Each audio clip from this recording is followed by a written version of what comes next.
So, do you want to introduce yourself? Who are you? When were you born? I'm Lee Feist. I was born December 21st, 1933, in Brooklyn. We used to live on number 6 Stuyvesant Avenue, which of course I don't remember, but it's in what they call Bed-Stuy in Brooklyn. And we lived in a, I guess you would, what do you call that, brownstone? Brownstone, yeah. Yeah. My parents had a dance studio in the place at the time. In fact, my mother always said that she gave a dancing lesson the day I was born. Before or after? With my mother, it could have been either. when she gave lessons, she didn't really do much dancing. She always, and later in life, I found that many dancing teachers danced with their back to the class. She always faced the class. Of course, we didn't have mirrors on the wall, so I guess whatever. I guess she probably gave birth after I was born. Gave the lesson after I was born. Okay. So I'd like to actually talk to you more about the dance studio. How did your parents learn to teach dance? Well, my mother took dancing lessons when she was a kid. She was the youngest of 12 children and was doted on by her siblings. And my father, I don't know where the heck he learned to dance, but he had been married before, as you know, and he at one time had 3 dance studios, apparently very successful. And then in 1929, his wife died from a heart attack, and the stock market crashed at the same time, and he basically lost whatever he had, and I have no idea how much that was, or how substantial that was. And I think that those 2 things probably shaped the rest of his life, and in a negative way. So how my father used to teach ballroom dancing, and my mother taught children tap and ballet and what we used to call acrobatics, which you call gymnastics today. And she also helped with the teaching of ballroom dancing to adults. And that, that was a thread that went. They gave up the dance studio. I don't know why. This is all before before my memory. And during the war, you want me to continue? Yeah. During the war, my mother worked for the OPA, Office of Price Administration, and doing clerical work. My father was a shoe salesman in retail shoe stores. He worked for A.S. Beck and I. Miller and whatever. And was often out of work.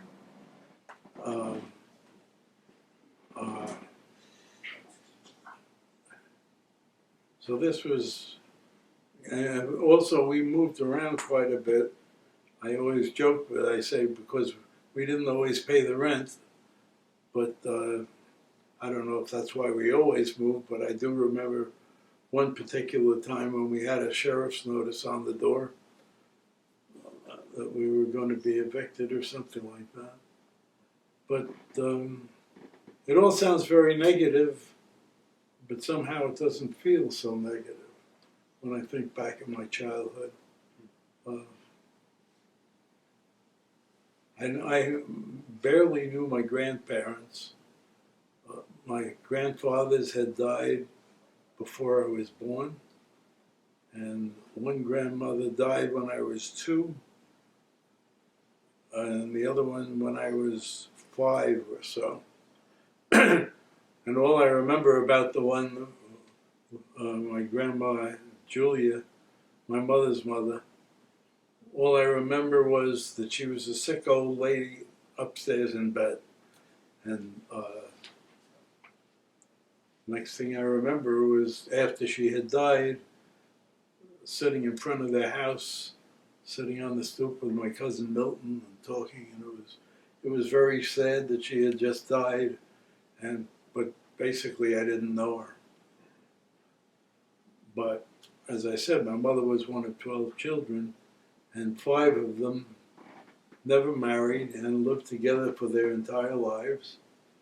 And we called their house the Cohens. They were like the center of the family, and all the cousins it was like a gathering place. It was open house like all the time. And particularly every Sunday we would go over there for dinner. And I guess you boys remember some of that. It was like having 5 grandparents, pseudo-grandparents. Yeah, they were really more like grandparents to me than parents. Then aunts Could and uncle. Then aunts and Aunts and an uncles, uncle, right? yeah. And again, you know, my mother, when I was born, was 35. My father was 47. I don't remember my father as a young man. I don't remember either of them as young people. Mm-hmm. My father always thought he was dying, and but I had these aunts and uncle, and I spent quite a bit of time at their house. I would often go there after school and stuff like that, and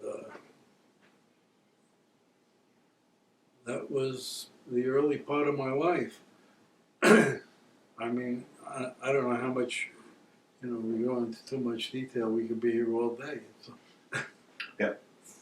It's a long life and a good life.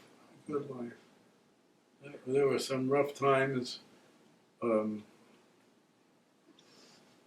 I'm getting ahead of myself. I'm trying to keep this chronological as much as I can. So Don't worry about it. they still have the dance. So your father had his dance studios in '29 when his first wife died, and then he kept Well, at least one if your they- mother was giving dance lessons. Yeah, they were both, you know, in theory anyway. I mean, my mother, well, all right, it gets complicated. I don't remember the early dance studios. By the way, I have programs from those days. I actually saw one downstairs. I was Yeah, thinking there about were, running to there get were a it. bunch of them in a little box, I think. Yeah. I was getting them together. But there are programs of the annual recitals when they. But that was the kids. That was my mother's. Yeah. My father managed to have his name on it. Did your father have a role in your mother's dance studio? Did he have what? A role. Yeah, he, in quotes, took care of the desk.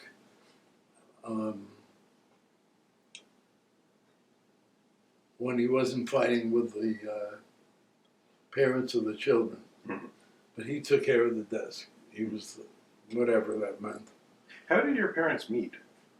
Well, my father had dated my Aunt Anne before he met my mother. And Annie was her older sister. And then they met and they eloped. And that was it. That was 1933. February of 33. And then I was born in December. Was there friction between your mother and Anne because of this? I don't believe so. They always got along. The only friction I remember hearing about, I think it was my grandmother. The story was that my grandmother used to tell him to park his car around the corner because it was an ugly old car. What was it? It's- Do you know what it What was? was it? I don't know which car that was. But, I mean, there was a certain amount of friction, I guess, between the Cohens and my father, because they weren't too happy when he was out of work. Mhm. And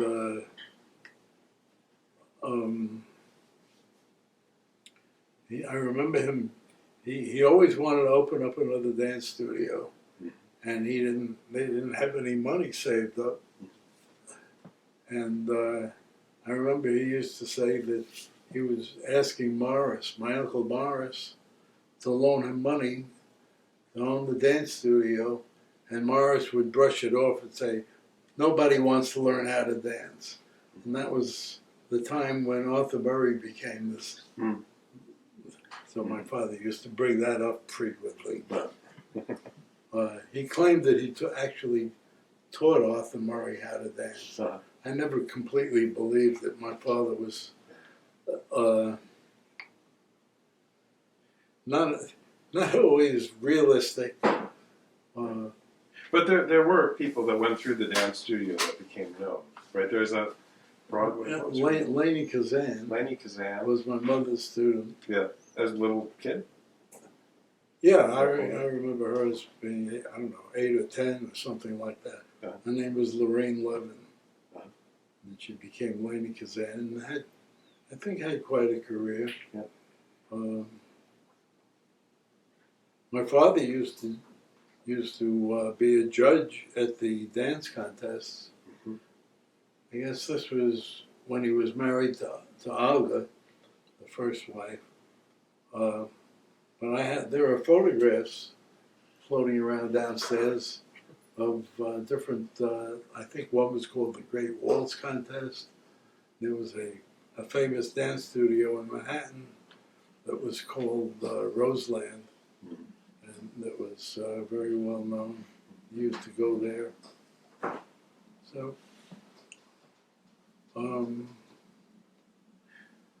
So in those days, who were the celebrities who were dancing that were influencing, making people want to take dance classes? Well, Fred Astaire, of course, was who I always admired. Although when I was a kid, I used to prefer Gene Kelly, but music was always very important to me. My parents used to tell stories that when I was a little kid, all of a sudden we would listen to the radio. These were the days before TV, and some song would be played that they did, some new song, and I knew all the words. They couldn't understand how I even learned them, but And you would sing at these recitals too, right? yeah, And dance. sing and dance. Yeah. Tap dance, right? Uh-huh. Well, that was later on. That was when I was about 12, maybe 11. My mother started talking about opening up a dance studio again.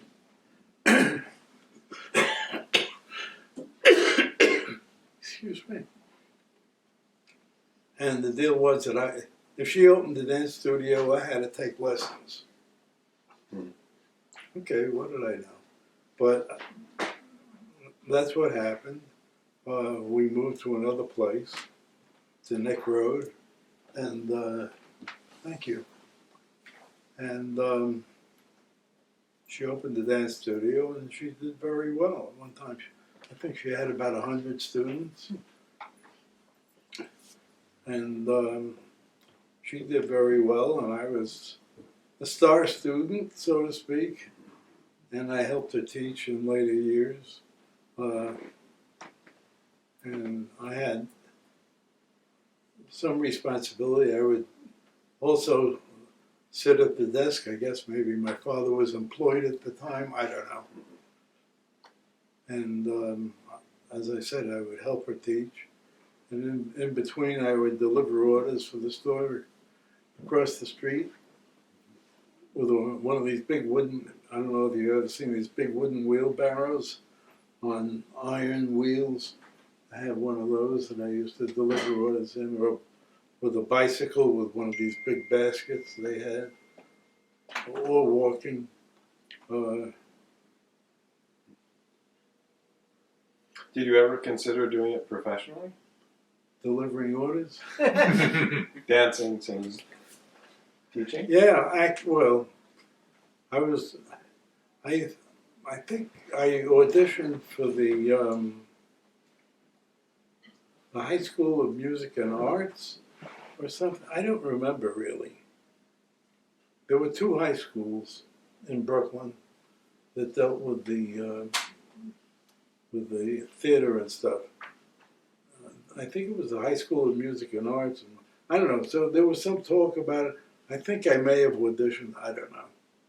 But I was actually on television. You were. I was, yeah. There was a show called Ted Mack's Amateur Hour that I auditioned for, and I got on, and I danced with one of my mother's other pupils, who was much younger and smaller. And there was Paula Koletsky. Now I danced. God, I haven't thought about this in years. Me and My Shadow. And we did a tap dance where she was my shadow. Huh.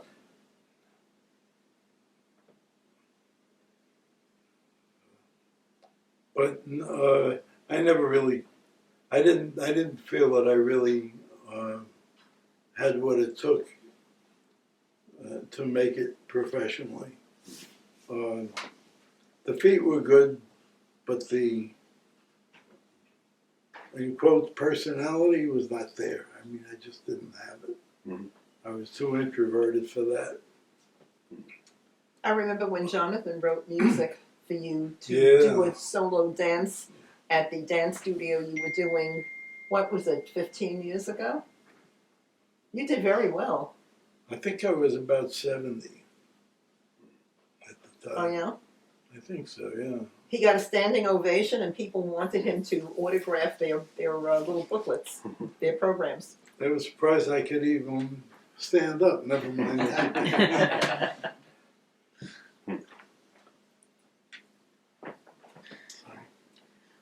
But as I said, music was always very important. It still is. I tinkle around with the piano a little bit, but that's another whole story.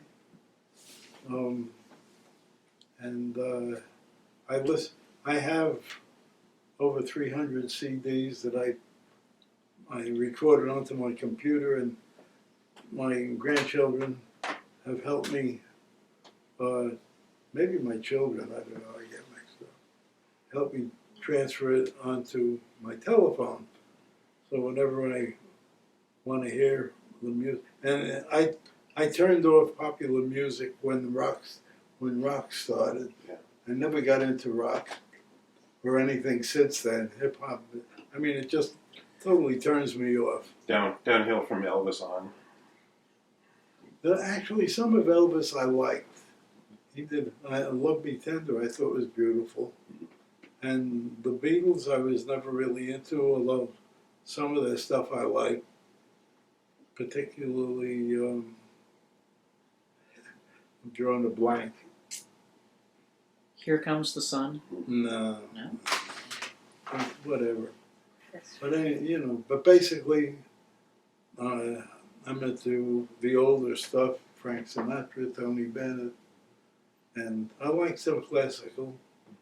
Thanks to my Uncle Morris, who we could do about an hour talking about my Uncle Morris, actually. Sure. But he was my mother's older brother. And, of course, none of these people had much of an education. Nothing beyond high school, certainly. And he worked in a jewelry store as long as I knew him, I guess. He was a salesman at a jewelry store in Manhattan called Matt Laws. This ring came from there. Well, whatever jewelry we had came from there. All of it. Whatever. And he was quite a guy. He was, he was into a lot of stuff. He was very bright. He was into photography, big time, and developing his own pictures as well as taking them. And in later life, he became a painter. You know, well, amateur. He never did it for a living. Never sold anything that I'm aware of. And he wrote poetry, of which I have copies of, and so on. And how did I get into Uncle Morris? Oh, with music. He loved classical music as well as show music and popular music. And he had a lot of records. And he used to tell me, good music isn't as bad as it sounds. That was his famous quote. I don't know if it was original, but I think it may have been a Spike Jones quote. Spike Jones said that? I think so, but I'm not Oh, yeah, Could look be. that up. Could be. So, so, I really enjoy listening to the oldies and stuff, and show music in particular. And it's very important. I think some of that rubbed off on you, Sure. I'm sure. What about live performances that you've seen? Like, what are some of the best live performances that you remember from your whole life, particularly the early days, though? I saw Bill Robinson dance. Most of you probably never heard of Bill Robinson, but he was a black tap dancer, and who was very famous. Did he dance with Shirley Temple? He Yeah. danced in some of the Shirley Temple movies, which I still like to watch.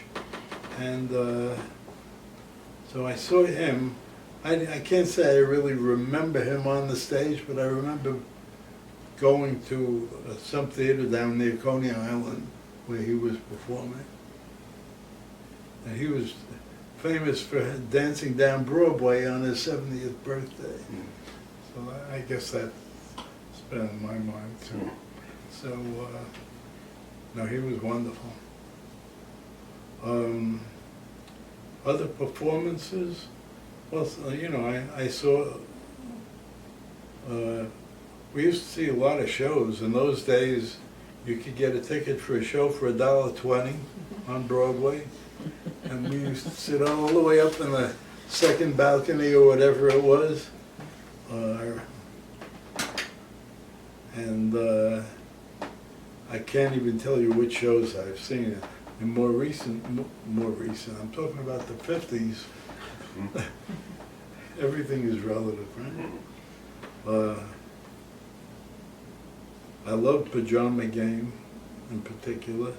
I love Sound of Music, My Fair Lady. And, I listen to them all, so it becomes a blur which ones I actually saw in the original form. I don't even know for sure. But, so we saw a Frank Sinatra concert, but he was at the end of his career. Yeah. So, it was a kick doing it in Madison Square Garden. What was it, 75th birthday or something I don't like remember that? which birthday. I don't know.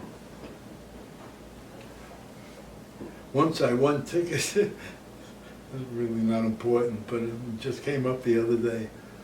I was listening to the radio one morning, and they had one of these contests where they were giving away tickets. And somehow I won tickets for Neil Diamond concert. I didn't even know who the hell Neil Diamond was. But, so I gave the tickets to Al and Sue, and they were delighted, and they went. All right, Grandpa, I wanted to talk to you about travel. Travel. You and your wife are just about the most well-traveled people I know. I was curious, where was the first place you traveled to Oh boy. You mean in my life? in your life? You mean without his parents? Alone? Or Sure. Well, Not your parents. First place. I guess Well, you know, when I was young, there was no money for such Right. things. But when I guess I was in my late teens, I took a trip with my cousin Milton. And we took a bus tour in the Finger Lakes. Binghamton and Corning and that area. That was probably the first. Then, I mean, we just didn't travel. Even when we were first married, you know, there was no extra money for this stuff. When we used to go camping with the kids. You went on a honeymoon. And we went on a honeymoon, right. That's true. So It was the that first time we flew. First time either one of us flew. And I was just telling them before about when we were in the, when we were coming back from Florida, that one of the engines died in the He plane. tells me, I don't know. But it was uneventful. In those I- days, you I just you noticed dressed up it got to very, fly. very quiet on one side of the plane, and I didn't want to say anything. I didn't want to get her upset. Yeah, but our honeymoon, that was an exciting That was fun. trip, That was a obviously, trip. yeah. We saw Belle Barth, Right. who was not very well known, I guess, but she was a big fat lady who sang in. Sophie sang- Tucker type. Yeah, and they don't know who Sophie Tucker is either, Annie. Sophie. Was she the fat Oh lady? boy, that's what happens when you live a long time. What Yeah, can so I all over tell what you? she sang. Yeah. Sophie This Tucker. is why you was- have to marry someone who's kind of similar to you in age, because if you marry someone 20 years younger, they don't know what you're talking about. That's true. So, yeah, she sang suggestive songs, let's say. But she was funny. But we did a lot. And we did went to some- Cab Calloway's Cotton Club. That I Yeah. remember. Cab Calloway was famous. He had a nightclub down there, Miami Beach. But we did some traveling when we were young and poor with the children in a tent. Right, we did tent camping, and we went to the Smokies, I remember. Somehow I remember Stephen there. I don't know whether Jonathan was there. You may not have been around yet. Stephen was pretty young. All I remember is we had a big storm, and we were on a hill, and the water was coming up and up and up. And we were afraid the tent was gonna get flooded, but it didn't. But I think the first time we went camping, Bruce was in a playpen, Yes. and we had a He storm. was under a year, We were right up here in Rockland County, right? Lake Welch, I think. probably. And, We were trying it out. We would borrow somebody's equipment to see if camping in a tent was for us. and we kept wondering, is the tent leaking? And we would touch the tent to see if it was wet. And of course, when you touch the tent, that makes it leak. But we didn't We know didn't that. know. Anyway, it was a nice tent. It was 10 by 12 umbrella tent. And so we had some nice adventures with that in the Shenandoah and stuff like that. But when we really started to travel was when Well, we retired. When we retired, And that's almost 30 years now. that was 1995. And, well, we retired in December. I retired. She retired in July. And in the next, what am I thinking? It was February. February, we went on our first That was the first Long big trip. We trip. went to Hawaii. for a month and No. visited for a Yeah, right. month. I remember your first trip to Europe, though. That was a The, lot the earlier. first trip to Europe, We stayed that with was Grandma and Italy, Grandpa. wasn't it? Yeah. No, wasn't that was England. That was It could have been England. much earlier. We stayed with Grandma and Grandpa. There was a strike, and you were stuck there. Right. Yeah. Right, that was in England. Yeah, we went to England. Right. Hmm. I guess that was while we were still working. Yeah, there was an airline strike of the airline controllers, and Yeah. I felt so terrible. I told the children when we would be back, and I couldn't. We just couldn't. We were fine. Yeah, what do you care? With your Yeah, grandparents. your grandparents took very good care of you. But in those days, you didn't just flip your phone and make a phone call. you had to go to the post office and you had to put your name on a list for an international call Right. and wait your turn to use the international telephone. And it was expensive, too. It was a big deal to call internationally.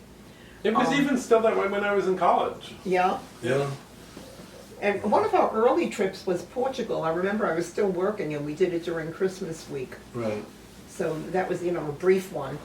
But the first real long trip was That was Hawaii. Hawaii. Which was great because we got to go to 6 different islands. And all except for the one where the lepers were. No, but they, Right? no, we What? we couldn't go to the 7th island because they don't allow visitors unless they get special Yeah, permission. but that's the one that had been a leper colony that we didn't go to. I don't know, it Maybe. doesn't matter. But anyway, Anyway, so that was the first big trip, and then we decided we were doing 2 big trips a year Mhm. in those days. And we weren't so poor anymore. no, but things were a little easier. And I don't remember what the second trip was, but we've certainly gone to a lot of different places. And we did it leisurely. Right. We generally, most of them, almost all of them were done on our own. We went, let's see, we went to Spain, we went to Italy, we went to China, Greece. Thailand, Greece. Greece was one of the best. We spent a month in Greece. Most people just go there and take the, they go on to The islands. they go do the islands, but we went all over the country.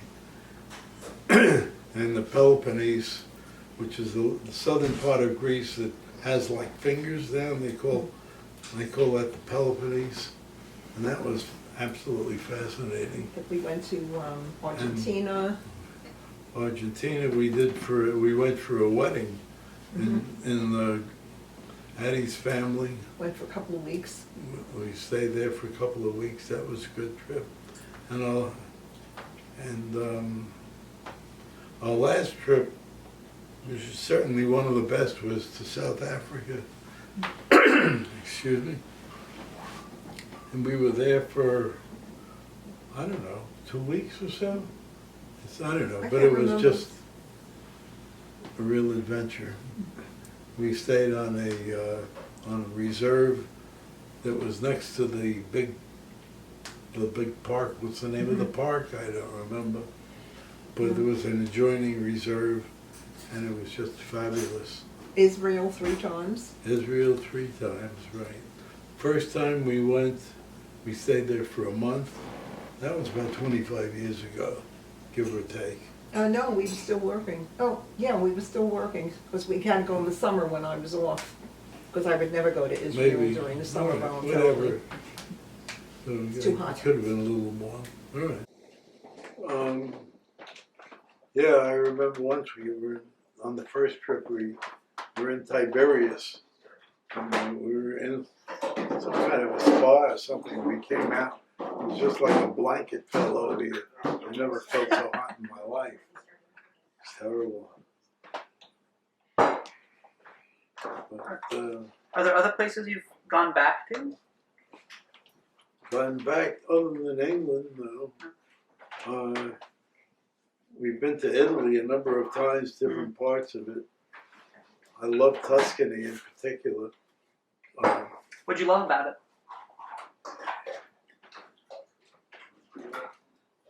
Natural beauty. We stayed in one particular place that we really enjoyed. It was, a simple B&B, I guess you would call it. The woman had bought a little village, and she had several little houses that she had redecorated to make them usable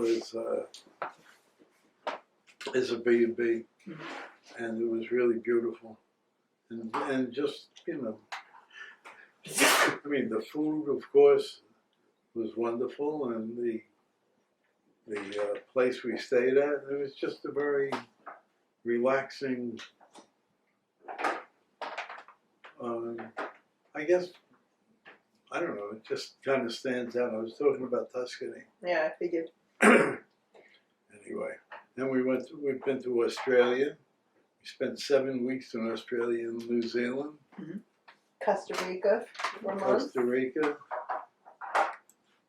Puerto Rico was the worst. It was the worst. The worst, yeah. Yeah, that was the We only spent- trip that was really disappointing. It was a big mistake. Most people go to Costa Rica and they stay in a nice resort. Which we And would they have think it's enjoyed. wonderful. You can go to a resort And they anywhere. got in the tropical forest. We would have then enjoyed we- that, but no, then we we had to see decided the whole island. We had to go all the way around the island to explore it. Mhm. And it was a lot of poverty and bars on windows and Trash all over the place. and dirty. I mean, it was just No farming in this anyway. place that you would expect to see lots of farms. Let's be clear. This is Puerto Rico because you have once or twice said Costa Rica. Yeah, we said Oh, went to Costa. and- No, Costa Rica was whole Yeah, When you, I Costa think you after you started talking about Puerto Rico. I said Costa Rica instead. No, we No. went to Costa Rica, but when we went to Puerto Rico was the only Right. trip that we found disappointing. Right. But, it's exciting to be in a foreign country and deal. People say, I've heard people say they won't go to any place where they don't speak English, and to me, that's half the fun. Is I dealing- always made dealing with- myself understood. I had a little pad, and if the person didn't speak English, I would draw a picture like we were in Greece, and I wanted to go. We were in a little town in the middle of nowhere, and I heard or I read that there was a bridge with 3 arches. So I drew a picture of a bridge with 3 arches, and 2 blocks that way and 3 blocks that way. I understood how to get to the bridge. Okay. And, Or if I needed a hotel, and many of the trips, we would rent a car and just go. In fact, another one that I think was really one of the best and one of the earliest trips was when we went to Great Britain, and we rented a car and we spent a month there. We went to England and Scotland, and Wales and Ireland, and that was really one of the best trips. And we were doing B&Bs on the run then. We weren't even making advance reservations. which sometimes didn't work out too well. Well, Like when the lady It had to was kick an her adventure. son out of his room to sleep on the floor in his sister's room so we could use the bunk beds in his Right. room. And we were grateful. We were grateful yeah. because there was So- no place else to stay except for a little car. So, traveling has been a lot of fun. And unfortunately, the last trip was in 2018 when we went to South Africa. And then I had health issues, and then we had COVID. And so we haven't really done any overseas traveling since then. But we've done a lot of traveling this spring. Mhm. We had 3 graduations, one of As which you was know. yours. Mm-hmm. And so we were in Rochester, and then we were in Vermont, and then we were in Illinois. And then soon Evanston. afterwards, we went to Cape Ann. Not that And then long after after. that, we were in Cape Ann, right? So we. Little case of COVID thrown in between, but that So wasn't so that's- terrible. That's been the travel. So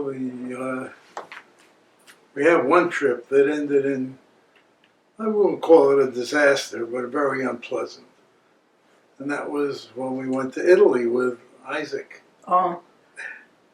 And we were a few days into the trip, I guess.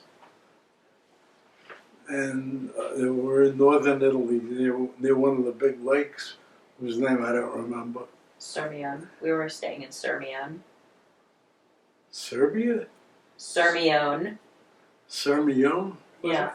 Oh, okay. That was the town. Mhm. I don't remember the name of I the don't lake. remember that.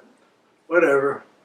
And Grandma Addie decided to take a fall. No, I was going to take You were Isaac what? swimming. I was going to take Isaac swimming Well, in the lake. and she The hotel was right on the lake. slipped on some algae going into a lake and broke her shoulder. So she wound up in a hospital. Fortunately, everything worked out all right. She had surgery and Italian we just- ambulance. cut the trip short and went home. So that was a kind of a bummer. But most of our trips were very, very successful and enjoyable. And hopefully one day we'll do it again, right? I'm almost ready. Almost ready. Okay. I don't know where I want to go.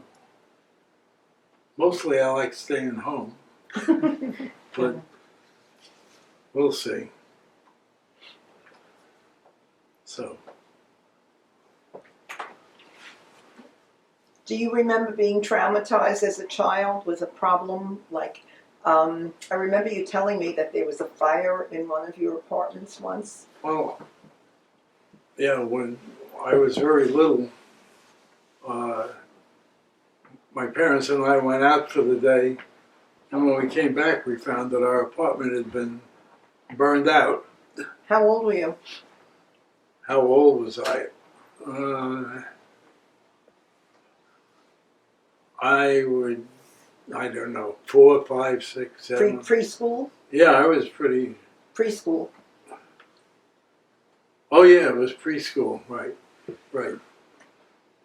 And the only thing I remember about it, really, that I personally remember, I've heard stories, but I found an ambulance, a white toy ambulance about so big, and it had the door that opened in the back.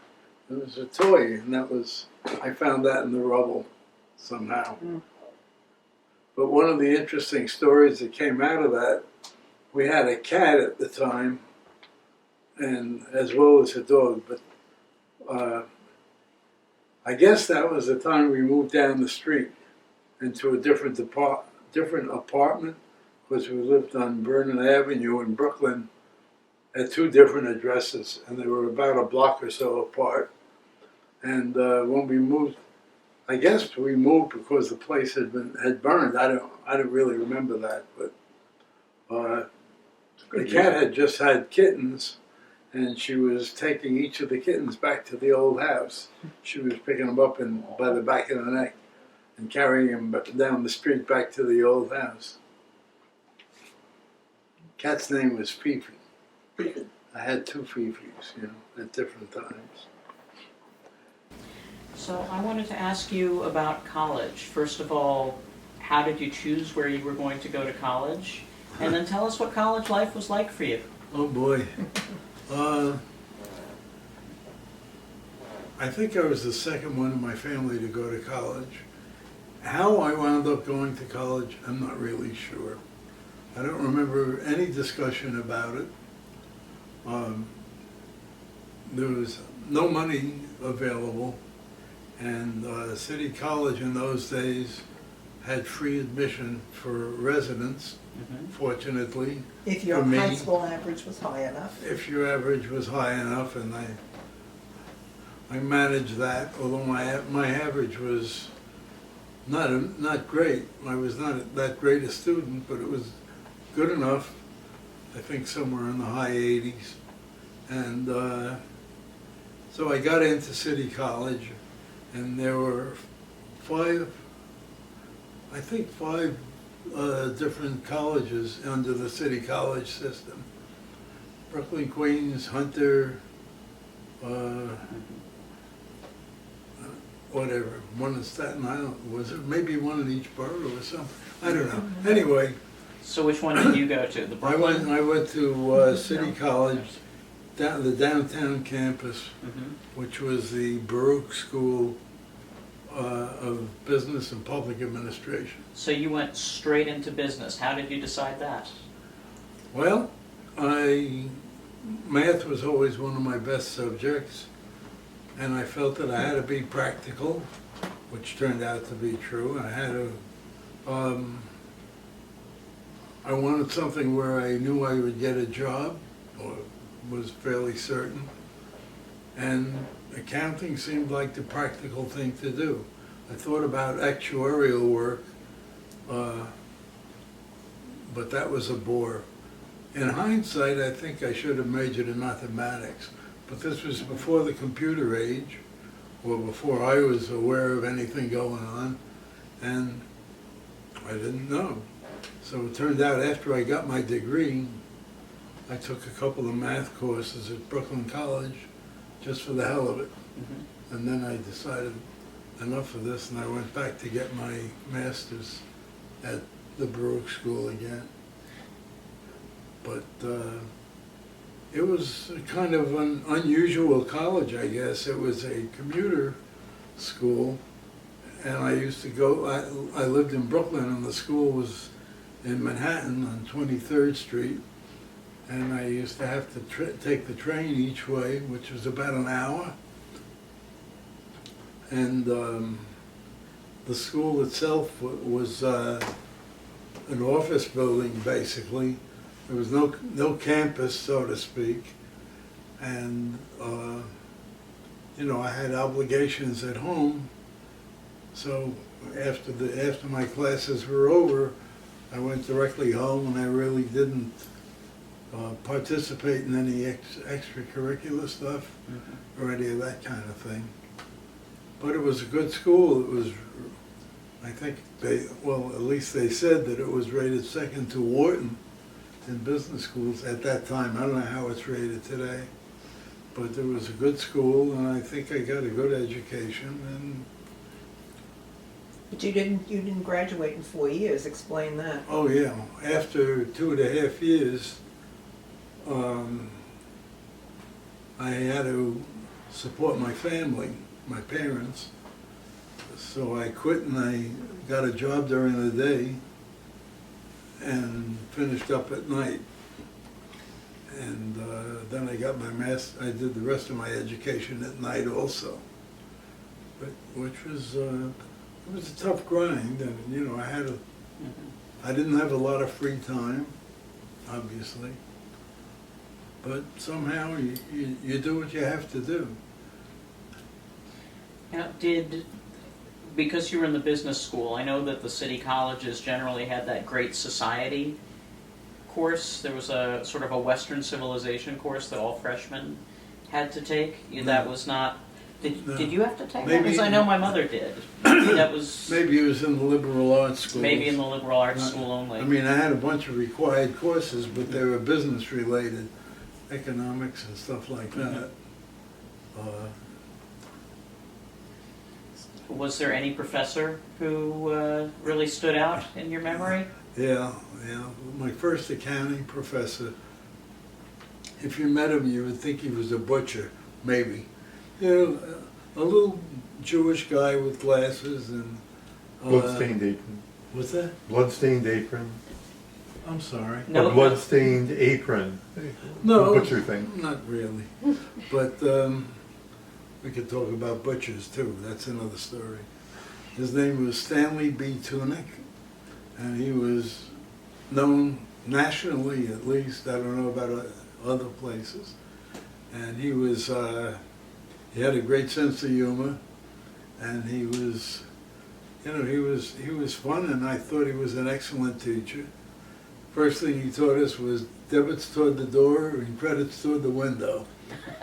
And then he would say, or is it the other way around? So anyway, but he was good. And he had written the textbook that was used not only at Baruch, but all over the country. It was a very well-known textbook.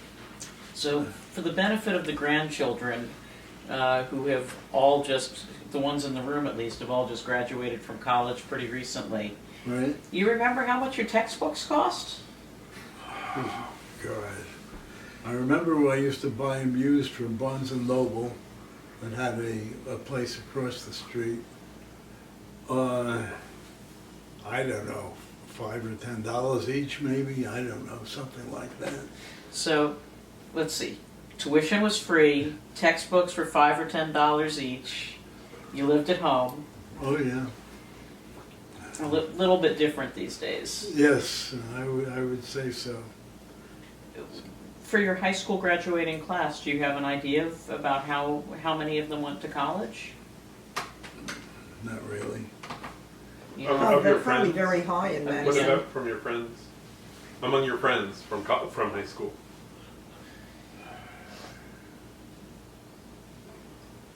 I really don't remember. I'm sure it was high at Madison. Well, Madison was, fairly well-rated school. But, by the way, you bring up something else which is related and not related. I have no friends at all from those days.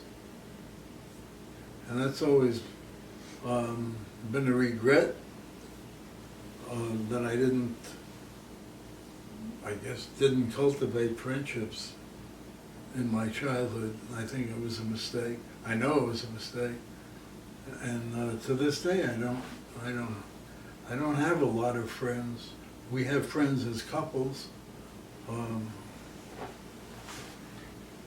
Why don't you tell us about your parents? That's a long story. As I said, my father had problems for, I guess, I was going to say most of his life, but the part that I knew anyway. And there is, I think, unfortunately, a streak of mental illness in the family, because there are too many relatives, as you know, that have had some degree of mental illness. I felt that it was brought out for my father when he lost his wife and the stock market crashed at the same time, or close to the same time. And I think that may have been a trigger that I don't think he ever really recovered from. Of course, in the earlier days, we just thought that it was his character, but he did strange things. And I remember we would go into a restaurant for dinner, and we would come out and he would proudly show us that he still had the bill in his hand, that he had never paid it. He thought that was an accomplishment. And he would do things that were really not what normal people did. And he was a little on the vulgar side, and when I was in my late, when we had the dance studio, when I was in my teens, as I referred to before, he used to get into arguments occasionally with the people, and a little borderline irrational, I think. But I just remember there were several incidents where he was getting into trouble, and then he was in the so-called real estate business. He wasn't a broker. He was an agent, so he worked for other brokers, and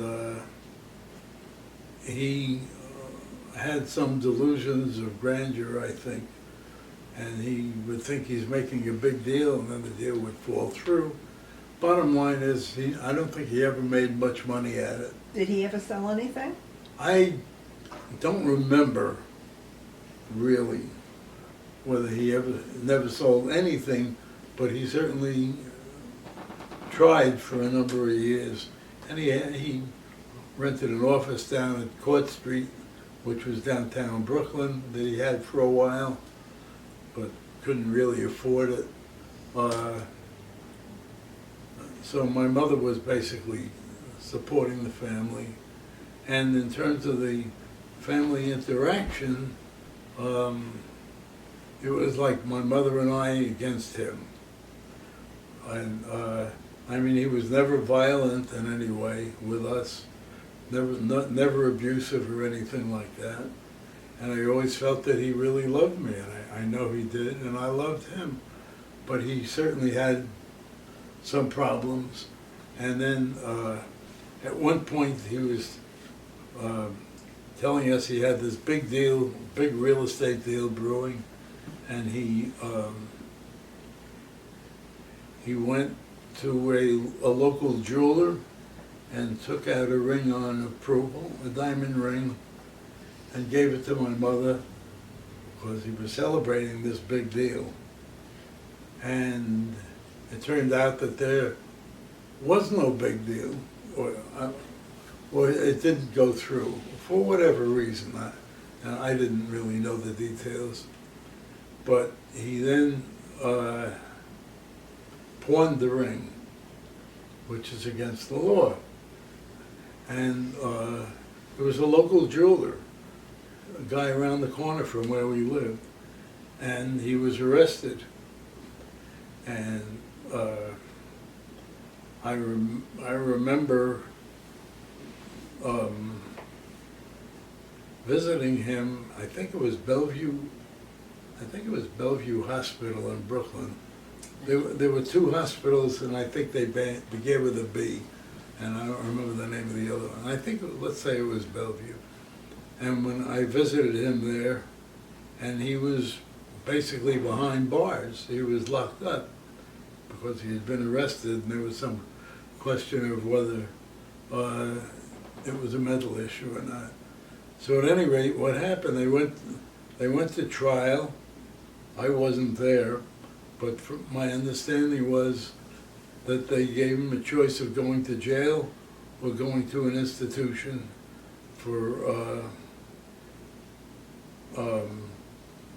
treatment and rehabilitation. They said he had a persecution complex, was one of the terms that they used. Exactly what it was, I don't know. But he was at a place called Kings Park, which is out on Long Island in New York. And he was there, I think, for most of a year. I'm not really sure how long it was. How old were you at the time? Offhand, I would say 18, something like that. And it was very traumatic, obviously.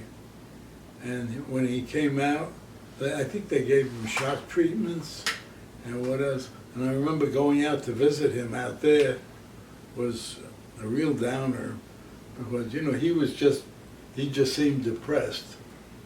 He was depressed and, wasn't acting in any crazy way or anything like that. But the people that he was with, there was one guy who thought he was a duck. They used to call him Ducky. But I remember it. I mean, it was, it was crazy stuff. So anyway, he came home.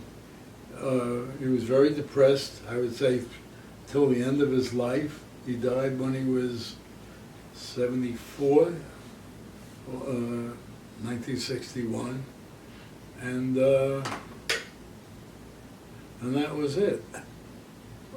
When I think back to my relationships, as I said, I always felt loved. I had loving parents, and I had all these aunts and uncles and whatever. And so, it was certainly a crazy situation, but I never really felt that I had any great hardship. I thought you did. Well, compared to your family, it was, But, there were a lot of problems. My father would go out and come home drunk. He came home one time, he was beaten up, before he went away.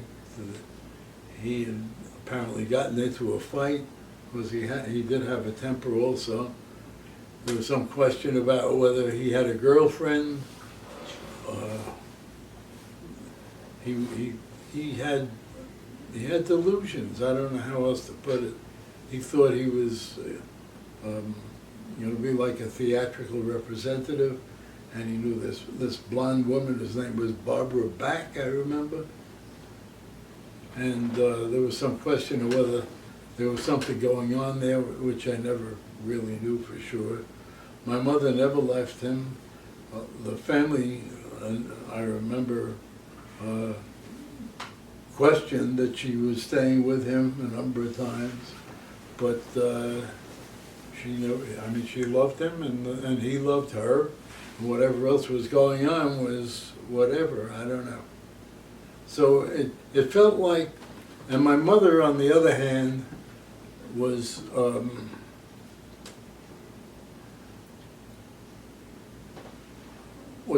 friendly, very outgoing person. She had a lot of friends. Everybody thought she was the greatest. She was the greatest dancing teacher, and she was the greatest. And I did too growing up. I remember when I was going to, I'm rambling now, I'm sorry, but Please keep going. when I was going to religious school, they decided when I was 12 years old that they wanted me to have a bar mitzvah. And, you know, we had never attended a synagogue on a regular basis before, so they had to find a synagogue that would train me within 12 months for my bar mitzvah, and which they did. And I went for a year. I think I went twice a week, Sunday and one day during the week. And I remember when I was on my way home, I would stop into a florist and buy a bouquet of flowers for my mother. So, you know, it was a good relationship with her, and also with my father, except for what was going on. And since they're both gone, I found myself thinking more about my father than my mother, which is interesting. And I mean, I had some therapy over the years, off and on, but I don't know. I don't really understand the way the whole thing worked out. When I think back, my mother, after my father died, she had a new life.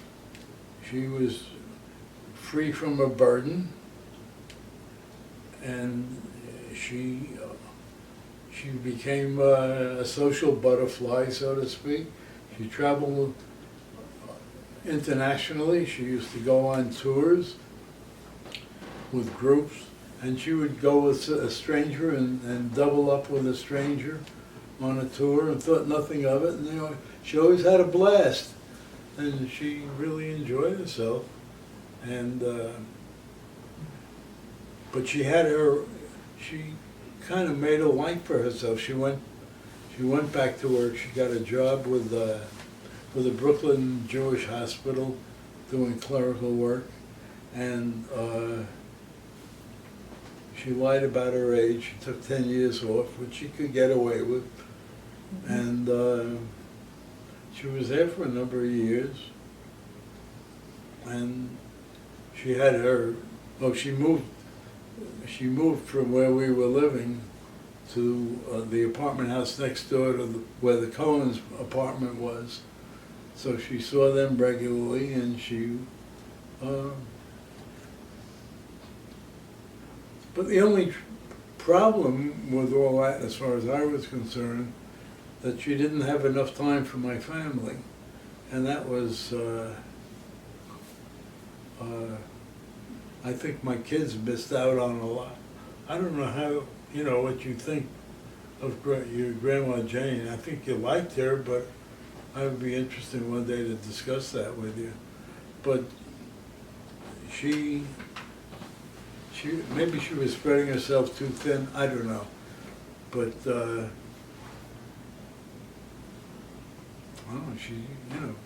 I know she loved the family, she loved Daddy, and she loved the kids and stuff. But I guess it was also in comparison to your mother, who basically lived for her children and grandchildren, to an extreme, I would say. even I wouldn't call it an extreme. what? I wouldn't call it an Well, extreme. You know, a different point of view, but no, I mean when I say to an extreme, to where she didn't think of herself enough, I thought. But you know, whatever whatever she could do, she would do. So at any rate, that's the story. So I sort of wanted to ask you about your experience with Judaism, just growing up and throughout your life. Oh, that's an interesting question. I know. As a youngster, I mean, I knew I was Jewish, but we didn't go to a synagogue, and not on a regular basis, you know, other than for a wedding or a bar mitzvah or something in the family. Mm-hmm. And there was quite a bit of intermarriage in my family. I don't know, it really wasn't a major part of my life. Mm-hmm. And but my parents always wanted me to have a bar mitzvah. So I think I mentioned this before. When I was 12, I started to go to religious school, and then my bar mitzvah itself was in a conservative temple, Mm-hmm. and the rabbi was Rabbi Levinson. In fact, I was just talking to Adam Brooper the other day, because he knows the synagogue. Mm-hmm. He lives near there, and I often thought I'd like to go back and visit the synagogue. Mm-hmm. But at any rate, I went to Hebrew school, or to religious school, I think it was twice a week, Sunday and one afternoon, Mm-hmm. and had my bar mitzvah. And then we had a party at my house. Mm-hmm. My house. At the time, my parents had a dance studio over on Nick Road, and it was in a store basically, and there was the dance. When you walked in from the street, you would come into a little sitting room, and then there was a large room that was used for the dancing lessons, and then we had a kitchen and a bedroom and a bathroom in the back. That's where we lived, Mm-hmm. behind the store. And we had a little backyard. And so we had the party in the dance studio, which was a big room. Mm-hmm. And you know, it was a packed room, because there was a lot of family, a lot of aunts and uncles and cousins and whatever. Mhm. And everybody was smoking, it seemed, Mm-hmm. and it was loud and smoky. And I remember in the middle of it, I went outside and I sat in the car, Oh. just to get away from it, Mm-hmm. because it was getting. And my Uncle Lester was getting drunk, and my father was a little drunk, and it was just. So you didn't have very much fun. It was for me. It was not fun. Mm-hmm. Now there's another story. Did you have friends there? What's that? Were friends at the party? You mean my friend? Yeah. I don't remember. I really don't. I mean, one of my closest friends was an Italian kid who lived next door. Mm-hmm. So I imagine he would have been there. He was a roughneck in the neighborhood, but he and I, on some level, got together. We were good friends. Angelo LaPapalo. Oh, that's quite a last name. Yeah, I wonder what became of him. I tried to look him up, but I didn't get anywhere. Anyway, so that was my bar mitzvah.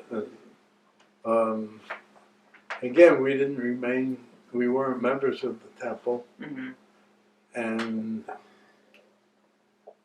the next experience I had was with Judaism. Really, was when Bruce was going to he was getting old enough that we wanted him to go to Hebrew school. Mm-hmm.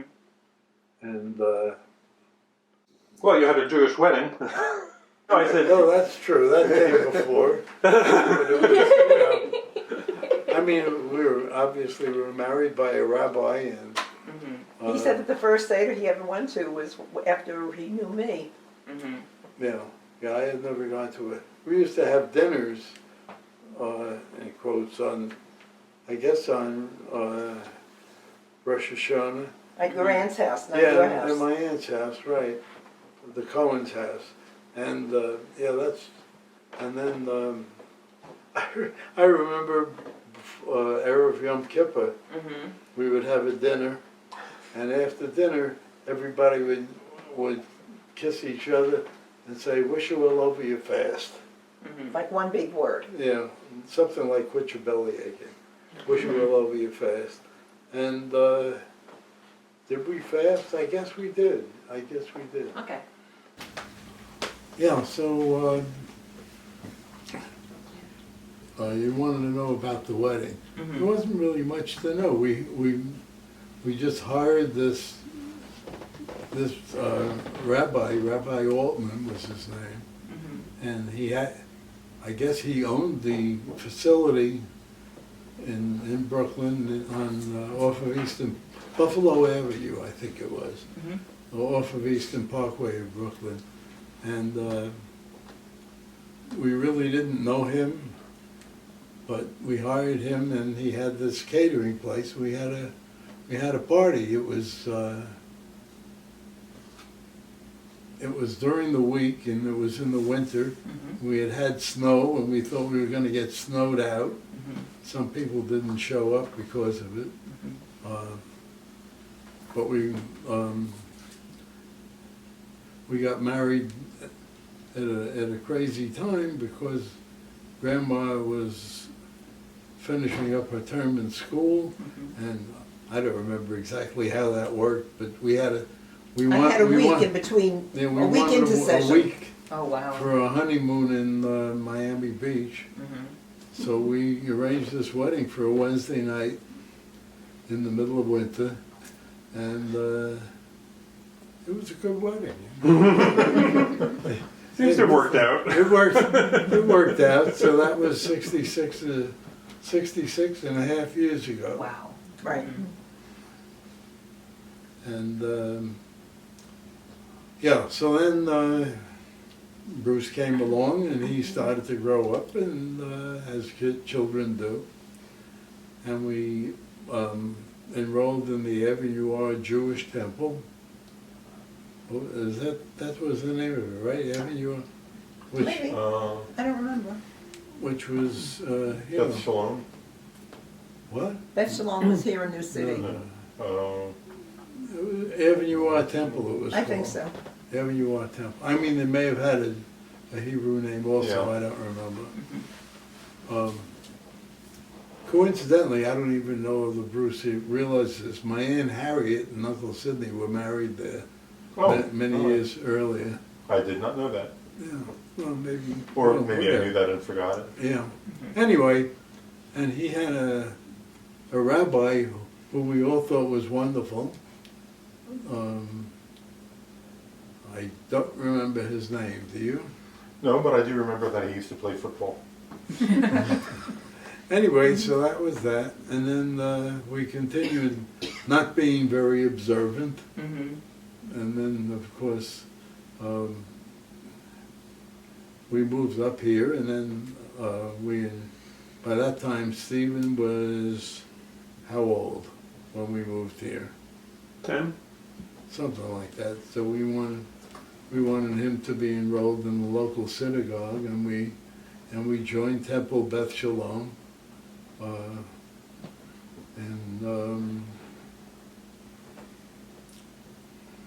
We've been members there ever since, so it's been almost 50 years, I would say, maybe over 50, maybe over 50. And we're still members there, and then of course we got involved with moving to Louisiana, and the first thing we did was join the synagogue there, And so we're members of 2 synagogues, and we're not very involved, but I was the treasurer of one of the synagogue in Louisiana for 5 years.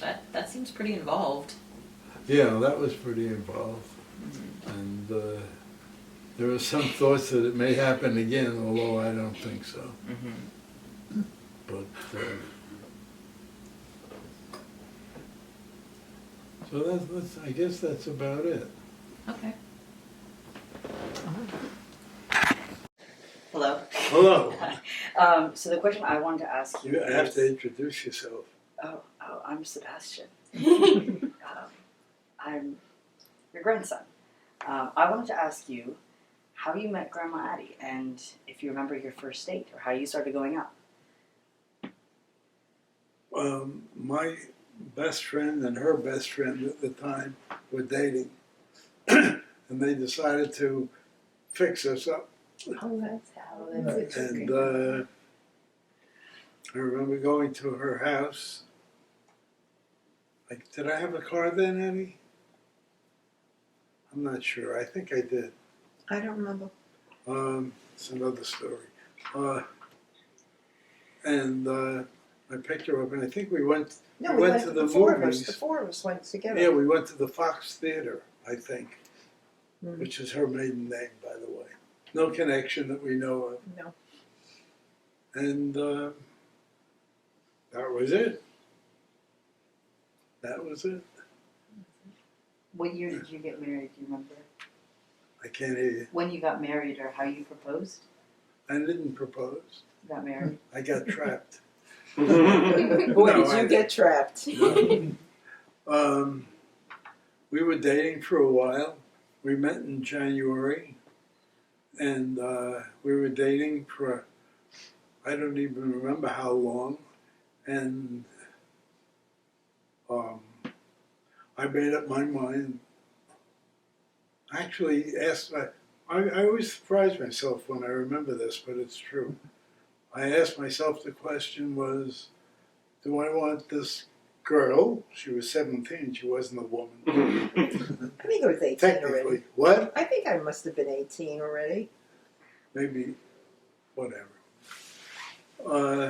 I said, do I want this person to be the mother of my children? Mhm. And the answer was absolutely. So for me, I asked her to go steady, That was what we asked in those days. and we both understood that that was it. Yeah. Going steady meant, we wouldn't see anybody else, and everything else just followed. So, was that the same time when we were going to the Cohens for Thanksgiving? We had that conversation in the car. No, I'm not yeah. sure if it was the same time or not, but around then anyway. and so we, my family always went to the Cohens for Thanksgiving, and of course Addie was invited, and I remember very specifically we were sitting in my car on East 12th. It was parked on East 12th Street near the corner of Avenue L. And we were talking about the coming Thanksgiving dinner. And she said to me, so what am I supposed to do? Stare at you adoringly? Something like that. That's whatever. She was being a wise ass. And I got quite upset about it because, she was. And I thought of dumping you because you were a pain in the ass. So I think that was when we decided we would go steady. I don't quite remember it that way. It was around that time, certainly. And then the following February we got engaged. I bought her a ring. She never saw it before she got it. We didn't pick it out together or anything, but I got a ring through my Uncle Morris, the jeweler, and I put it It was Valentine's Day, and I took out the middle candy and put the ring Oh. in the box. Oh. And then we got married the following January. And the rest is history. That's right. A lot of history. What would you say the secret is, if there is one? The secret to marriage, you mean? Yeah. What do they say? Yes, dear? You might be right, dear. You might be right. There's one chance in a million, but you might be right. I don't think. I haven't found that works very well. I don't think there's a secret. I think it's different for every couple, I'm sure. And I always think of Jonathan quoting his neighbor. His neighbor was celebrating his 100th birthday, and Richard, Marcy's father, was at the party, and he went to the birthday boy and said, "So to what do you owe your longevity?" And the birthday boy looked at him very seriously and said, "I never, ever died."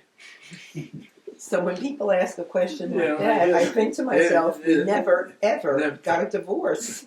Or So- never killed each other. Whatever. No, but it's been an adventure, a wonderful adventure. That's awesome. Still is. Oh. All right. I think that's. So what was your first experience living away from home? What kind of places did you live in after you left home? When you weren't living with your parents anymore? What I was was the living next? with you. I know you were. I remember it well. I just want you to describe the living situations that we had.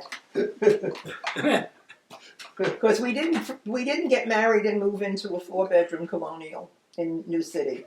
No, We had no money. we found the cheapest apartment we could find, basically, In a good neighborhood. in a decent neighborhood, reasonably near family. Hmm. It was a few blocks away, and her grandmother lived. It was a 6-story building, what we called an apartment house. Mhm. I don't know, today you wouldn't call it a high rise. I don't think. No. It was No. an It's a apartment house. mid-rise. 6 was it It's a mid-rise. a mid-rise Well, we always called it an apartment house. apartment house? You know. And it was a 6-story elevated building, an old building, and we had what I called a 2.5-room apartment, which was a large living room and a large bedroom, and there was an alcove in the living room with a drape over it, which her parents made, and that was the kitchen. There was a refrigerator, a stove, and a sink. No dishwasher. What dishwasher? No dishwasher. And I used to make a joke because they made 2 drapes, one to cover the kitchen appliances, and another one to cover the windows. They were like, I don't know, 2 or 3 windows together. They looked out over a court, and so when I would show someone the apartment, I pull the drape, and they say, "This is the kitchen, and now do you want to see the bathroom?" Of course, there wasn't the bathroom. Well, there was a bathroom, but not No, behind the right drape. behind the drape, no. And the bedroom must have been enormous It because, wasn't enormous. well, we had this substantial bedroom set that we still own, and in addition, we had a crib and a bassinet, I remember, And a chest of and a drawers. chest of drawers for It was Bruce. not roomy. You had No, to kind of hold your breath. and we had the baby carriage we kept in the living room, right? Yeah, because it was a pain in the neck to keep it It in the was one of these basement. big coaches. They don't use them anymore. Well, in the city they might. I don't know. So after the two-room apartment, then what? Then we moved into a much larger apartment, a 3-bedroom apartment that was on Avenue L, next door to her parents' house, just across the alleyway. So it was a 2-family house, and we had the upstairs. And we thought That was comfortable. that was comfortable. Across the driveway. I mean, it wasn't really across the alley. Right, driveway, right. And we were there for a few years, and Stephen was born when we lived there. And we were very busy trying to save up for a house. And my parents had never owned their own home. It was always something that they were trying to do, particularly my father. In fact, at one point, they were in the process of buying a house. I mean, we couldn't afford it. I guess they couldn't get the mortgage or something. The deal fell through. But I always looked forward to owning our own home. Never did it. So when we got married, that was a goal of mine, and I really pushed for it. Mm-hmm. And we were saving our nickels and dimes, and we finally found this house in Brooklyn that we really liked. It was a minimal 3-bedroom house. It was adjoined on one side with another house. We had a shared driveway. The house was much like our parents' house, Mm-hmm. actually. Yeah. It cost $19,750. Worth $1.4 million today. What are your parents? What's your parents' house worth? Over $1 million. Really? So, I mean, you know, we were delighted. We had our own place. She had come from her own house, so it wasn't that big a deal for her. But I was really very excited. We actually borrowed a couple of $1,000 from my boss. Actually, from my boss's son. Who was a baby. He was a baby at the time, but he had Well, some money the in the only bank. reason we borrowed money was Yeah, because we wanted to take we wanted to take over a an veteran's existing mortgage on the house rather than refinancing it. It was a VA loan, what they called a VA loan in those days. And I think it was 4.5% interest. So in order to take advantage of that, we needed more cash than what we had. So I borrowed Yeah, a couple we of had enough for a $1,000. conventional mortgage, Yeah, but this seemed like a really good deal. and we were there for 8 years, and then we moved up here. How did you decide to move out of the city? I'm sorry, what? How did you decide to move out of the city? To move out of the city? Yeah. Yeah, the city, it was a good neighborhood. Wait, first, what years did you live in that house? What? What What years years? did you live in that Oh. house in Brooklyn? I would say 63 to 71. That's 1900, not 1800. And the parking was very difficult. We had, as I said, a shared driveway, and we had a one-car garage, and we had 2 cars, I guess. Mm-hmm. And to park the other car in the street was getting to be impossible because it was too congested. Yeah, there was an apartment house on the corner. And there was a large playground on the corner of our block, and at night the kids used to go there and shoot them up, and it wasn't the safest place. And sometimes we would come home at night and couldn't park the car anywhere. We'd go around the block, and if we parked on the other street, then we would have to walk past the park, which was a little uncomfortable, although we never had a problem. And if Addie was out and came home late at night, she would come in the house and I would take the car and park it. I mean, it was just getting to be a pain in the butt. And, I was reluctant to move. well, that was only financial reasons. It was financial, and also I had built-in babysitters less than a Right. mile away. Right, Who would happily babysit any time. right. You know, I knew I had a good deal. I didn't want No, to he miss had it. a very Why good. Rockland County? Most Brooklyn people move to Long Island. A lot of people have asked that question.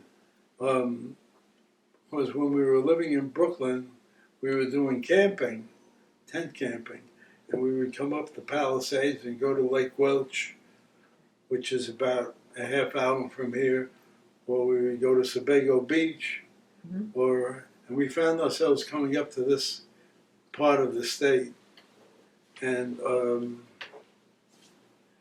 it just seemed to be a nice place to live. So we investigated it. Neither one of us liked to live on Long Island. First of all, we like to travel, and if you live on Long Island, it takes an hour just to get out of Long Island. Here we have access to the Yeah. parkway Long so Island's easily. very, very congested. And so we never liked it. We looked in southern New Jersey, which was an up-and-coming area, which is where her sister lives. I think she bought before we did. Yeah. And so we thought about that area and looked at some houses. Saw one particular house that we really were considering. It was really nice down near Lakewood, New Jersey. And We looked into the schools. we decided we liked this part of the country better. Well, also, you know, the schools were not ready. We had Yeah, the schools were not good. Bruce was in ready, those almost days. ready for high school. And when I investigated, you know, I asked the right questions when I would call the school board. Well, not the school board, but whoever was in charge of the school district. And I didn't like the answers I was getting. I would ask questions like, what % of the children in that high school go on to college? And it was very different from here. It's You still know, not it great. was 50% as opposed to like 95%, you know? And what kind of AP courses do they have? And it was I didn't like the answers. It was more affordable down there Much too. more affordable. I would It get was- a bigger house than this for far less money. Yeah. And Made a good choice. I think Lillian's gonna. Excellent. I'm Lillian, your granddaughter. I Your know. only and oldest granddaughter. I know Um, that. Oldest grandchild. And getting older all the time. I know, I'm aging. You're getting to be an old maid already. Spinster. Spinster. My spinster granddaughter. Oh, that's me. Yeah. That's you. Absolutely. Okay. But I wanted to hear more about your cousin Milton. Milton. Yeah. I want to hear more about your family members your age and your relationships with them. Well, as I said, maybe I didn't say, I was the youngest grandchild, the youngest of my generation on both sides of the family. So all of my cousins were older. Some of them a lot older. So Milton was the closest in age to me on my mother's side. And his parents were Arthur and Millie, and they lived up in the Bronx. And Far away from Brooklyn. far away, yeah. Well, you know, everything was train ride, subway ride, or elevator, whatever it was. And so, you know, we were kind of close. I wouldn't say terribly close, but we were kind of close. Mostly we would see each other at the Cohen's house when they would come visit. I was there all the time, but he would come and visit with his parents. How much older than you Excuse is me. Milton? Milton is about 5 years older than me, 3 to 5 years older than me. I don't remember exactly right now. He's still alive. He lives in California, in the I think the Los Angeles area. And what to say? So I don't know. At one point, he he and I decided we would go on this vacation, which I mentioned before, which, you know, was very nice. It's the first and last time we ever did it. But Where did you go? we went to the Finger Lakes. Thank you so Yes, much. you talked about that. Right. Yeah. So he married a woman named Nancy, and we saw each other As couples, we were as friendly couples as couples. for a few times. Weren't you best man at his wedding? I thought I was, but I think No? somehow I found out later that No? I wasn't. I Maybe. don't remember. I'm not sure. What kinds of things did you do for fun as a kid? We're not talking about Milton now? Well, we can talk more about Milton. No. Well, just No. one thing about Milton, he was the first one of your generation to go to college, wasn't Yeah, he? he was. became an was engineer. an aeronautical engineer. That's why he moved to the West Coast at the time. As some people do. As some people do, right? Interestingly, Milton's stepsister, half-sister, was Josie, who was quite a bit older, and she was, she had the same father. She was Arthur Cohen's Half-sister. half-sister. I always get that mixed up. And Josie became very close with my mother, although she was a niece. And Josie and her husband had two children, Jean and Bill. And Jean was she was a couple of years older than me. And she lives in Illinois, in Springfield. So she and I were also kind of close, even though she was really my first cousin's daughter, but older than me. So it was kind of an interesting. So what you asked what I did for fun as a kid? Yeah, so when you'd spend time with the other cousins around your age, what would you do other than see each other at the Cohens? That was it. Well, there was Doris and Arnold on my father's side. Doris was the youngest of three children. It was Doris, Arnold, and Leon. And I was always close with Doris. She was also a few years older than me, maybe 5 years, I don't know. She passed away a number of years ago. And I don't know, we would visit as a family. And I remember we used to play stoop ball together, Doris and I. She was a bit of a tomboy when she was young. What we would call it, that's another story. She was, I don't know, how do you describe a tomboy? I don't know how. She was interested in playing ball, which most girls didn't, and things like that. I don't know, whatever. What are the rules of stoop ball? The rules of stoop ball? How do you play? Oh, well, first you have need to a have a stoop. Required equipment. You have to have a stoop, which is several steps going up in the front of the house, made of stone or brick, and you stood near the curb and you took the ball and threw it against the stoop, and then you had to catch it either on a fly or on a bounce. Otherwise, you were out. You had to do Could it we 10 repeat times that? Could we successfully, repeat that right? from the To beginning? go on to the next level. I don't remember levels. Can we repeat stoop ball from the beginning? Oh, because of the There background was, noise. yeah. Can you repeat the rules of stoop ball? The rules? Well, as I said, you had to catch it on a fly or on a bounce, and if you hit the point and it went, it kind of took off, and you caught it. I think that was 100 points. I don't really remember. That was a good deal. What's a fly and what's a bounce?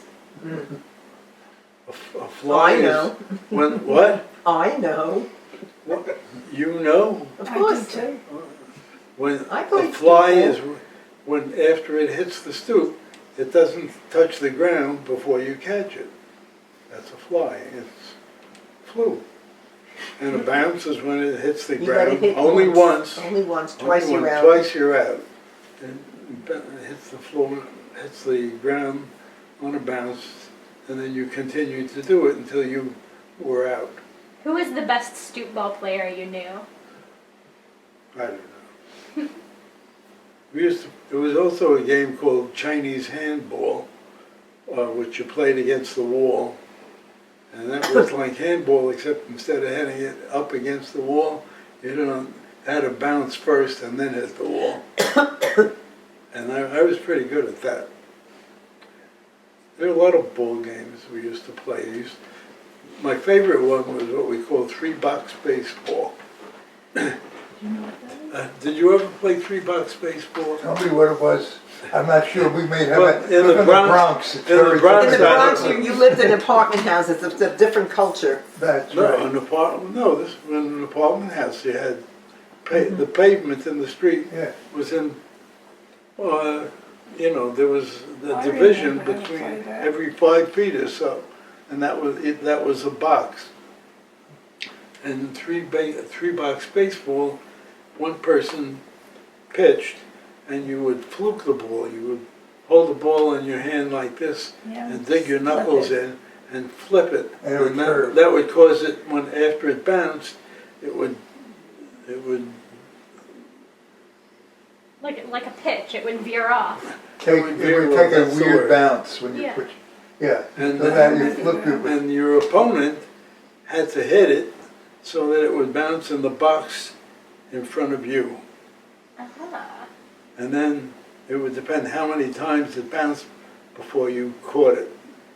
It would be a single, double, triple, or home run. We called that box ball. Yes, No, that's no, right. box ball was different. That was 2 boxes. Box ball They're was, from the Bronx. was It's a different culture, very I'm telling you. Different that, culture. box ball was 2 boxes, and you bounced it and you hit it into the other guy's box, and he hit it into your box, and you hit it into his box, and then I've actually so- played a game like that at summer camp. Yeah, We would yeah. have. I played a game just like that at summer camp. We would have these squares, and we would basically try to hit it against the other person's box. Yeah. It sounds like ping pong. And the Yeah. boys Sounds used similar to to Foursquare. the boys used to play war. The girls didn't play war. War? Where you had War a was knife. cards. No. Well, what was the game where you territory? I don't Territory, remember. Territory. Where you That had a was knife. A penknife. A penknife, and you Or a go into switch. the ground, and then you would carve out your territory depending on how the knife hit the ground. Right. And you had to make the box, the part you were slicing off smaller and smaller, so the other guy couldn't flip the knife into that box. How do you play handball? Handball? Mhm. One person is serving, and you need a large court for handball, a big handball court. Special ball too. The parks used small to D, have. The yeah. parks used to have Spalding, them. or Some they of used to them call still it do. black ball. Yeah, what about the A little little, black little ones? black ball. Black Oh, ball. yeah, that was called. And you needed a glove to I have gloves. Yeah, And I if used you to need play them, that. Leah let you They're borrow. leather gloves because they were like rocks. Yeah. But I really didn't play that. I never really got Didn't you into play that. handball? I thought I it came played up. handball with the Spalding. Yeah, Uh-huh. so I played. Nobody asked me what a Spalding was. I know a Spalding. Oh, you you got do? me a Spalding. I did? Yeah. That's the best. It's a Yeah, they're the best. They're It's the a best. pink But why don't you tell the cameras what a Spalding A is? Spalding is a hollow rubber pink ball that's made by the Spalding Company. And the name has to be on the ball, or it's Yeah, not it's what's all in Or it. it's a ersatz Spalding. But the name Spalding wasn't on the ball. Spalding Spalding. was on the ball. Mhm. Because that was the name of the company. Spalding. And it was a high bouncer. So, it was like a lively ball. They were hard to get during World War II, weren't they? As I think so, remember. yeah. A lot of hardships during World War II. They were truly. You couldn't even They were get like clearance tires. double bubble gum during World War II. One of the But- hardships. Handball was so popular that parks would have a handball court. Oh yes. Oh, yeah. Yes. Yeah, they still do, I think. Yeah. So you've told me that there's a court and that you need gloves, but I don't think you've said anything about, and you said someone serves. Yeah, someone serves, you bounce the ball, and then you hit it against the wall, and the ball has to go over a certain line in order to be in play. It's a lot of similarity to tennis, I think. Is there a net? No. It's like tennis, No. but with a wall instead of a net, like a high wall. Yes. So you're Yeah. both on the same side of Right. the wall. And Well, you're on it's- opposite sides of the bounce, of course. so it's like there pong. are all different ways you hit. You But with would two hit the people. ball so that it had to stay on the court, but it had to be within the line, the guidelines, and both on the side and in the back. You couldn't, just hit it so it would go over all the way back to the fence or whatever. It had to be, within a certain area. And then the other person had to smack it against the wall.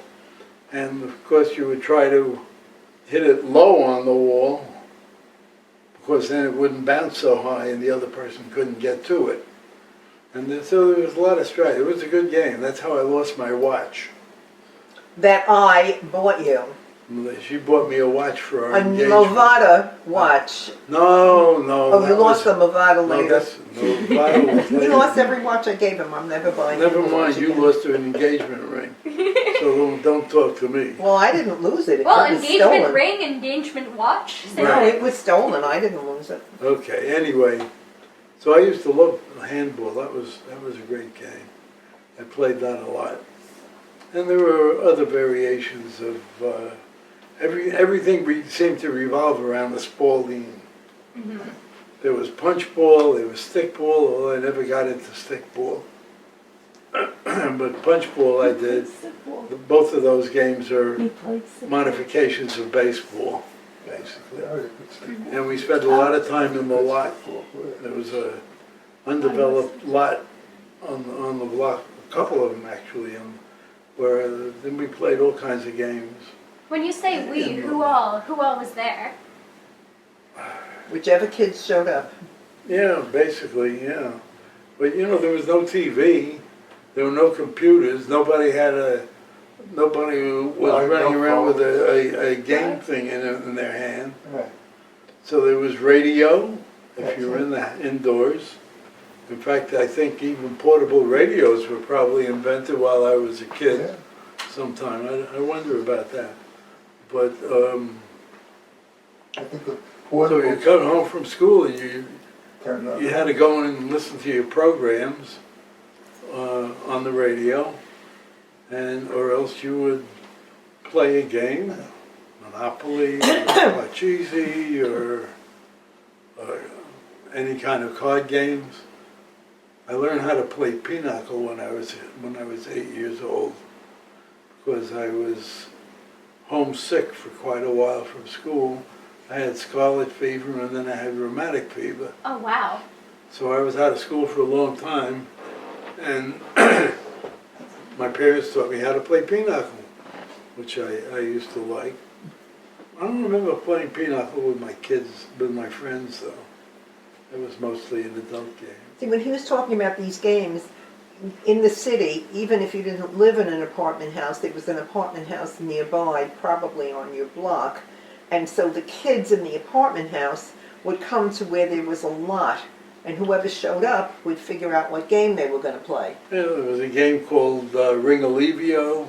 How about Johnny on a Pony? Johnny on a Pony, 1, 2, 3. That's right. And Cor Ring-a-Levio. Yeah, I don't know what- Ring-a-Levio. I have no idea The what girls didn't Cor do this, meant, just the or boys. for that matter what Ring-a-Levio meant.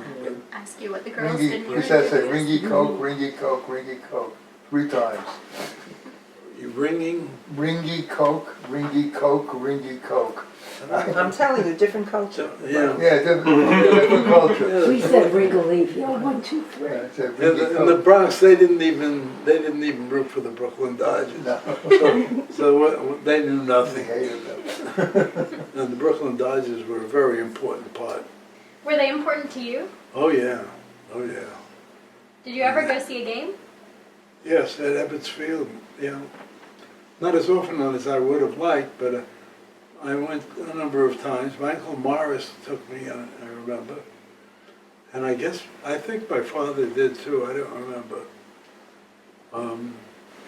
And we used to collect baseball cards. which was a very big thing. Where did you get baseball You cards? bought them in a candy store, which you don't even have anymore. Candy store was a place that sold newspapers and had a soda fountain and Ice cream. sold ice cream and candy, of course. And they had bubble gum machines, which was teaching you how to gamble at an early age, basically. I remember if you won the 10-cent one, it was covered with silver foil that was a blue and white checkerboard. I don't know if they had those in the Bronx too or I not. don't remember.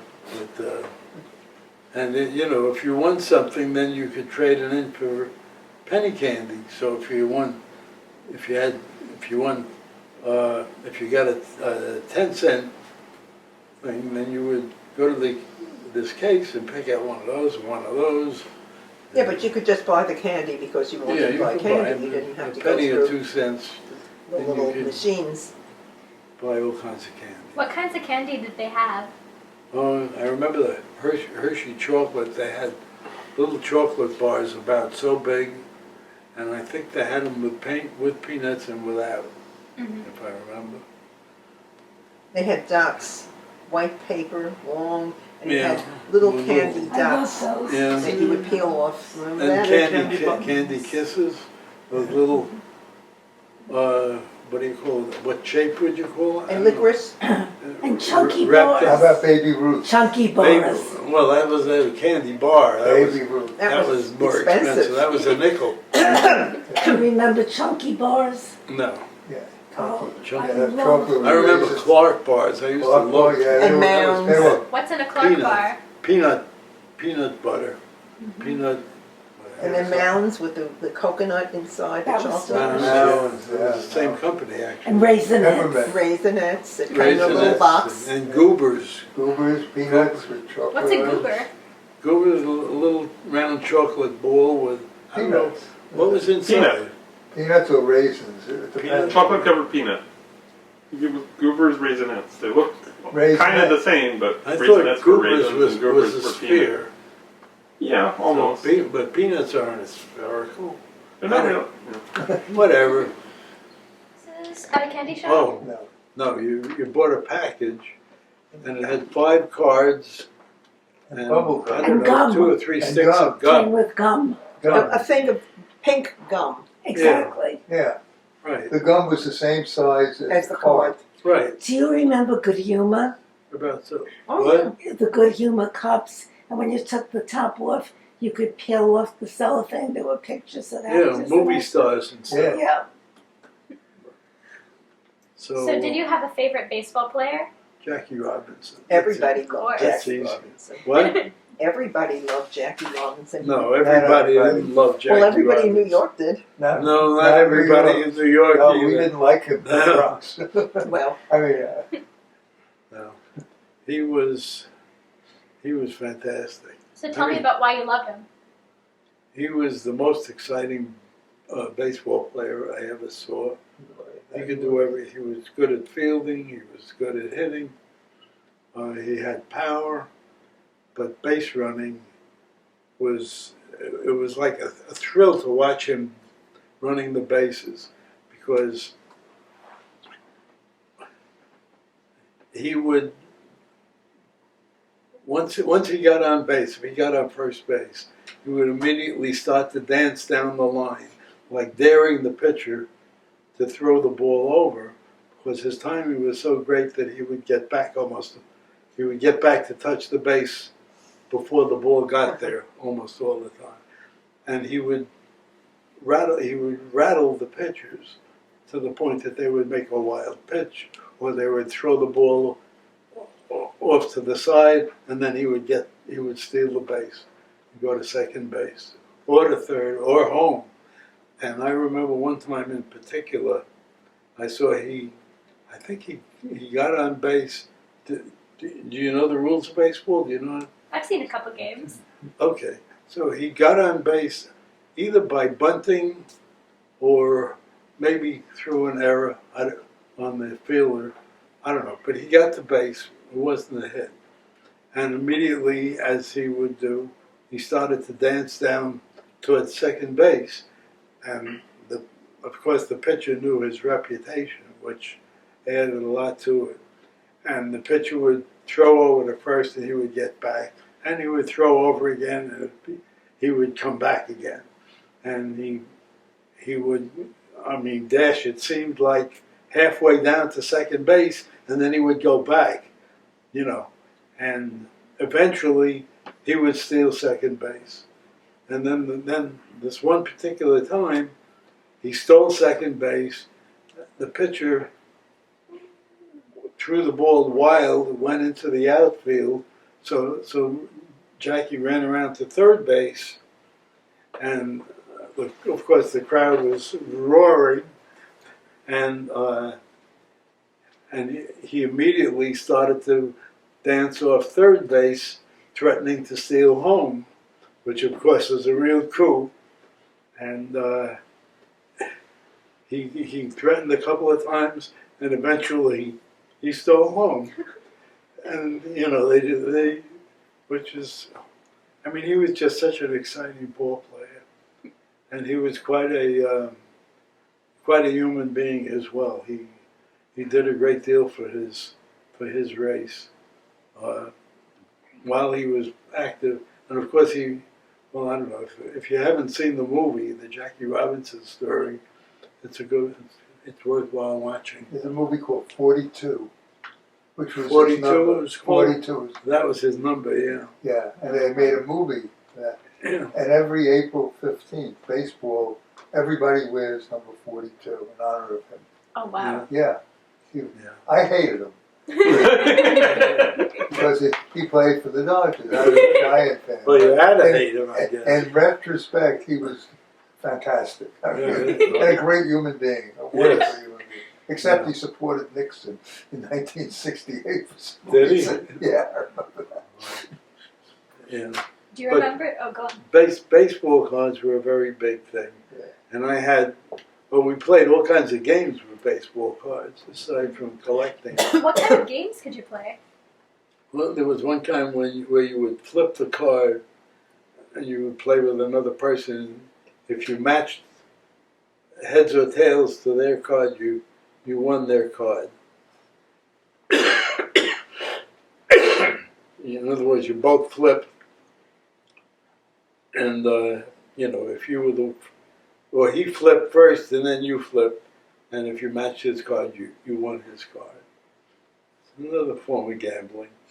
And then there was another game we played where you held the card against the wall, and you let it go, and then I don't remember what happened after that. You're Probably supposed to- fell. And you're supposed to guess whether it was heads or tails. Heads or tails, Heads or tails. or maybe it had to overlap his card or Yeah, something. yeah, I don't know. And then you had another one where you used to stand near the curb and you would toss the card and you had to get closest to the wall. So between flipping cards and playing marbles, that took up a lot of time. But we were outdoors and that was good. Remember what they called marbles, or the nickname? Immies. I'm Imbies. sorry, I can't hear you. You remember that what they called marbles? Immies. Imbies. Remember that? Imbies, yeah, Imbies, sure. And what do they call the shooter? There was a special name for the shooter. Huh? I don't remember. I don't remember. You How do you had- play marbles? Oh, there were countless different games. One was pot. So you dug a little hole in the ground and you had to Flip it. you had to knock your opponent's marble into the pot or something like that. There was another one. They used to take these wooden cream cheese boxes, and you cut Oh a little yeah, you hole. cut them out. I You used cut to a make little hole. You those. had to flip the marble I used to into make little those holes. things for my kids. Yeah. It was cigar boxes. Cigar, we use Cigar- cream cheese. Cigar- Philadelphia cream cheese Yeah. boxes. Yeah, those were the outlaw ones. Yeah. Yeah. We had a lot of fun. Lee, you're bringing me back to my childhood. Yeah. We had a lot of fun. And then, so I had this album. I had a photo album where I was collecting these baseball cards. And I had all the Dodgers, all the famous players. And I even had some Yankee players. Blasphemy. Probably, maybe some Giants too. Maybe Bell. I don't know. I mean, you know, it was still New York. I mean, there was a lot of rivalry, but New York was still New York. Did you have a And, prized baseball card? What? Did you have a prized baseball card? A prize? A favorite one?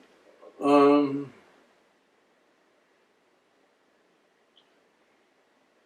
don't think so. I remember I liked the Joe DiMaggio card. Anyway, that album disappeared. It's probably worth hundreds of dollars, if not more. You probably today. gave it to my brother. That's what I said, but he says no. So maybe I gave it to him and Sue threw it out. That's could be. possible too. I don't know. Whatever.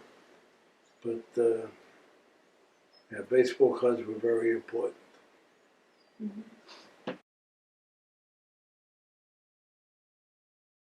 She did. I'm not sure which camera I should be looking at. This one's fine. Don't worry about it.